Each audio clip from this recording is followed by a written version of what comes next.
नमस्कार, मैं हूं मृत्युंजय कुमार झा और बुलेटिन की शुरुआत करते हैं बड़ी खबर के साथ। और खबर यह है कि दिल्ली से लेकर हरियाणा और पंजाब तक किसानों का आंदोलन तेज होता जा रहा है।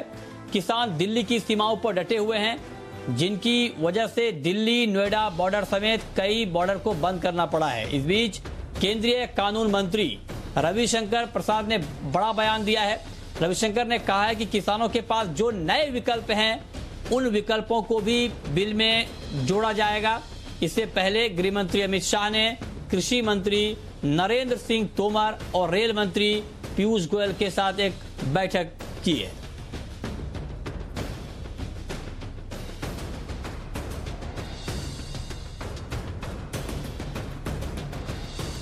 और किसान आंदोलन को लेकर एक और बड़ी खबर आ रही है, और ये खबर ये है कि सूत्रों के हवाले से जो जानकारी मिल रही है, उसके मुताबिक किसानों की समस्या पर अब अधिकारी भी चर्चा करेंगे। इसके लिए अधिकारियों की एक लिस्ट तैयार की जा रही है। इस लिस्ट में कृषि, गृह और उपभोक्ता मामलों के मंत्रालय के अधिकारी शामिल होंगे। इनका मुख्य काम होगा किसानों को नए कृषि कानून के बारे में समझाना।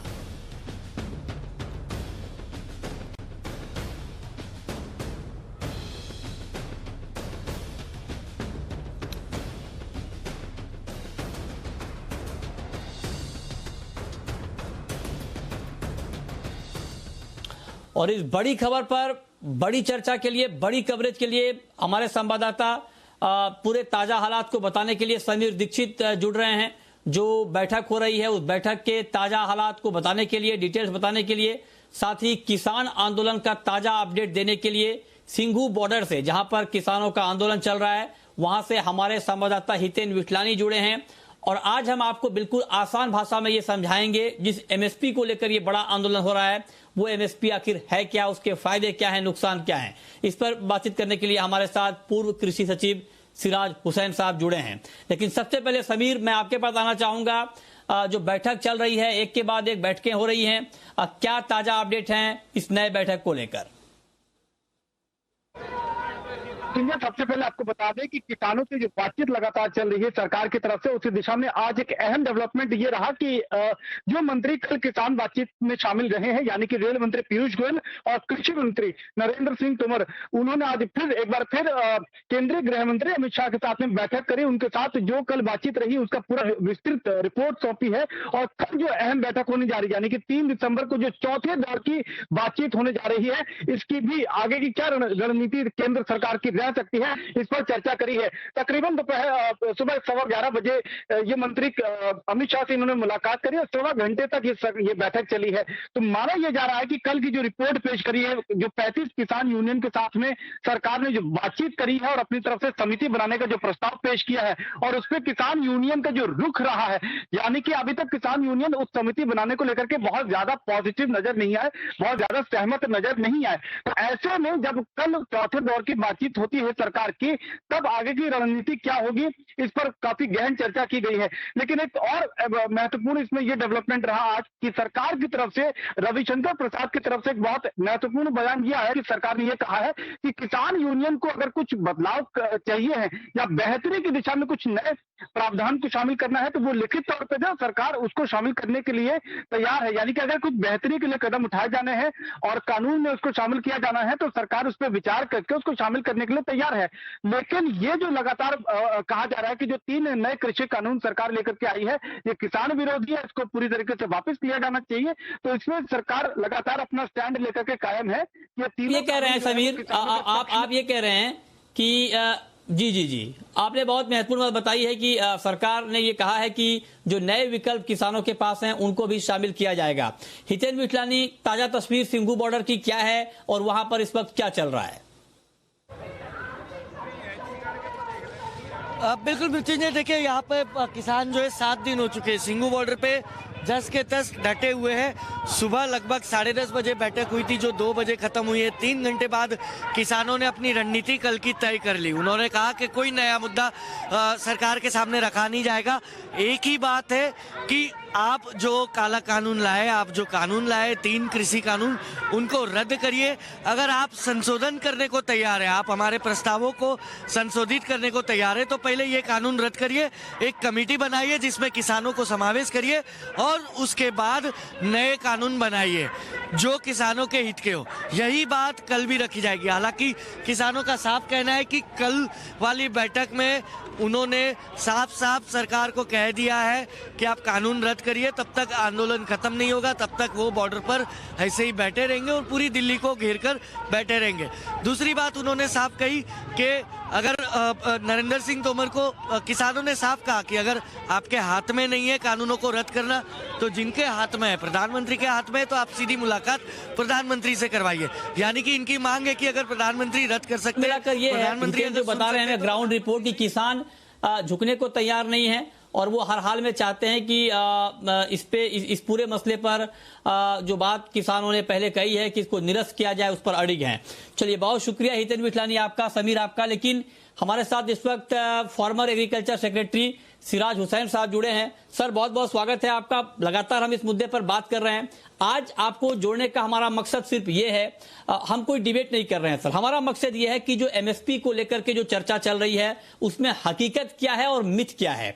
तो मैं इसी मुद्दे पर आपसे जानना चाहूंगा ताकि आपके माध्यम से हमारे दर्शक भी एमएसपी की बारीकियों को समझ पाएं। मेरा सबसे पहला सवाल आपसे ये होगा कि जो बात यहां पर की जा रही है कि जो एपीएमसी में बदलाव किया गया है और एपीएमसी से बाहर किसानों को अपनी फसल बेचने की आजादी मिली है, इसको लेकर एक बात फैल रही है कि क्या धीरे धीरे इससे एमएसपी का सिस्टम खत्म हो जाएगा। मैं आपसे जानना चाहता हूं, आप चूंकि एग्रीकल्चर सेक्रेटरी रहे हैं, जो अभी ताजा हालात हैं या फिर जो हम फूड सिक्योरिटी की बात करते हैं, अलग अलग योजनाएं सरकार की तरफ से चलती हैं खाद्यान्न सुरक्षा को लेकर के, और उन योजनाओं को चलाने के लिए सरकार को बड़ी मात्रा में अनाज की जरूरत होती है। मैं आपसे जानना चाहता हूं, क्या ये संभव है, क्या ये संभव है कि एमएसपी के सिस्टम को कोई भी सरकार, चाहे मोदी सरकार हो या कोई आगे कोई और सरकार आए, किसी भी सरकार के लिए क्या एमएसपी के सिस्टम को खत्म करना संभव है क्या? देखिए मृत्युंजय, शुक्रिया आपने बुलाया। अगर मौजूदा नेशनल फूड सिक्योरिटी एक्ट इसी शक्ल में अगले आने वाले 10 साल में कायम रहता है तो जाहिर है कि प्रोक्योरमेंट की मौजूदा व्यवस्था किसी हद तक जारी रहेगी। लेकिन मैंने बार बार ये बात लिखी भी है कि अगर आप पिछला साल भी देखें तो हम 65 मिलियन टन हमें ज़रूरत थी खाद्यान्न की और हमने प्रोक्योर किया तकरीबन 80 मिलियन टन। तो अपनी ज़रूरत से हम ज़्यादा प्रोक्योर कर रहे हैं। और जैसा कि आज डॉक्टर गुलाटी ने इंडियन एक्सप्रेस में लिखा भी है कि इसके फाइनेंशियल इम्प्लीकेशन है सरकार के लिए, और बजट से ही उसकी फंडिंग होती है और वो जाहिर है कि टैक्स पेयर का ही पैसा है। तो अब इस वक्त तो बहुत हीटेड मामला हैं, कोई संजीदा डिस्कशन कोई सुनने समझने को तैयार नहीं है। तो ये बात सही है कि एक रोड मैप बनाने की ज़रूरत है अगले 10 साल के पर्सपेक्टिव में कि कैसे हम उन इलाकों में उन फसलों को उगाएंगे जो कम पानी लेती हैं, वो चाहे पंजाब और हरियाणा और पश्चिमी उत्तर प्रदेश में धान की फसल हो या महाराष्ट्र में और कर्नाटक में गन्ने की फसल हो। जो फसलें जिन इलाकों के लिए उपयुक्त हैं वहाँ उनकी तरफ माइग्रेशन की ज़रूरत है। और मैंने बहुत बार ये बात कही है कि इसके लिए किसानों को इंसेंटिव देने की ज़रूरत है, खासतौर से पंजाब और हरियाणा के किसानों को। हाँ, ठीक है।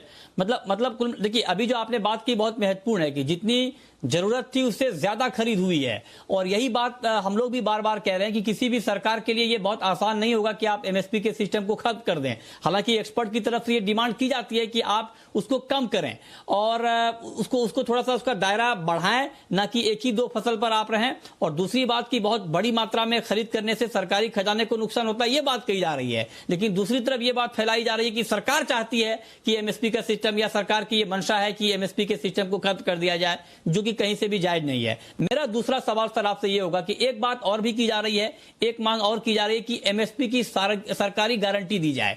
और क्या ये भी संभव है क्या कि सरकार ये तय कर दे, कानून बना दे कि एमएसपी से कम पर किसी भी फसल की, अनाज की बिक्री नहीं होगी? इतना ज्यादा वैरायटी है देश में, अलग अलग प्राइस है, अलग अलग प्राइस मैकेनिज्म है, हमारा ट्रेड का जो कॉन्सेप्ट है वो दूसरा है। ऐसे में ये मुमकिन है कि सरकार इसकी कानूनी गारंटी दे दे एमएसपी की? देखिए, ये प्रैक्टिकली बहुत मुश्किल काम है कि सरकार कोई कानून बना के एमएसपी तय करे, और जाहिर है इसमें प्रैक्टिकल डिफिकल्टीज हैं। लेकिन अगर आप इसको किसानों के पर्सपेक्टिव से देखें तो कोई भी देश में ट्रेड ऐसी नहीं है जिसमें इतनी ज्यादा अनसर्टेनिटी हो, इतनी अनप्रेडिक्टेबिलिटी हो, इतना अनसर्टेन माहौल में वो बेचारे अपनी फसल बेचते हैं कि दाम कभी बिल्कुल गिर जाते हैं, कभी बढ़ जाते हैं। तो जाहिर है कि वो ये चाहते हैं कि किसी तरह से बाजार में एक स्टेबिलिटी आए और ये फ्लक्चुएशन और अनप्रेडिक्टेबिलिटी का माहौल कम हो। अब आप प्याज को ही देख लीजिए, आपने बहुत बार प्रोग्राम किए हैं। अभी 2 साल पहले मध्य प्रदेश में 1 रुपए 2 रुपए पे प्याज चली गई और राज्य सरकार को खरीदनी पड़ी। फिर राज्य सरकार ने उसको बेचा, 8 रुपए में खरीदी और फिर 2 रुपए में बेचा, तो 760 करोड़ रुपए का नुकसान हुआ।